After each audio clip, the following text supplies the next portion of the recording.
Hi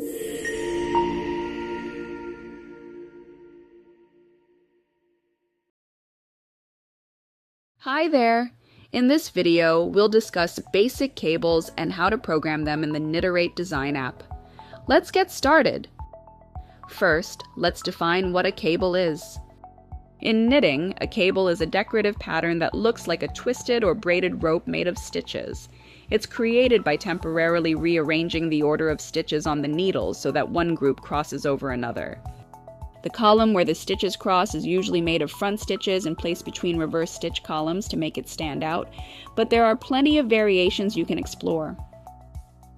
Cables can be narrow, like a 2x2 cross where 2 stitches pass over 2, or wider, such as 3/3 or 4/4.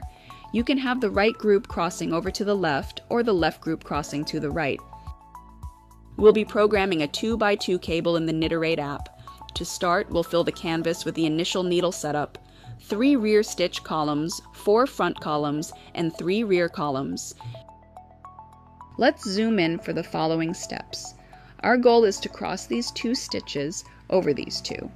To do this, we could transfer all 4 stitches to the rear and then simply cross them by transferring them back to the front with a 2-point rack.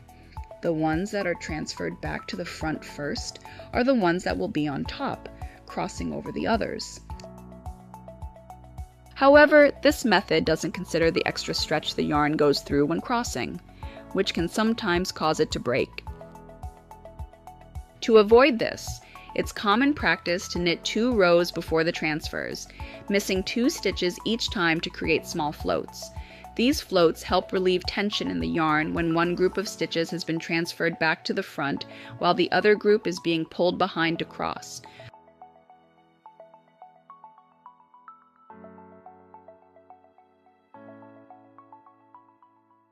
Back to the program, let's check the occupancy view mode to see how the cable transfers move the stitches from one needle to the other. After the front to rear transfers, this line shows that all the stitches are on the rear bed and the front bed is empty. When we add the rear to front transfers with racking, these 2 stitches land on these 2 front needles. The same thing happens when we add the 2 transfers rack to the right, filling these 2 empty front needles and returning to the original needle arrangement so we can continue knitting. We should always remember to enter the specific parameter settings for the transfers: stitch size 0, roller 0, speed 120. Once the first crossing is created, we can use a tile to create repeats. We'll use the tiling command and select the area we'd like to tile. We'll start by creating horizontal repeats, in this case, to make 5 cable columns in total. Then, we'll set up a new tiling area for the vertical repeats.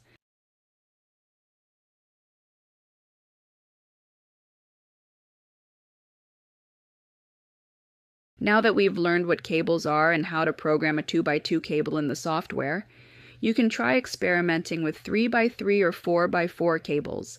Besides the column width and crossing direction, you can also explore other variables, like the spacing between columns and the distance between each crossing.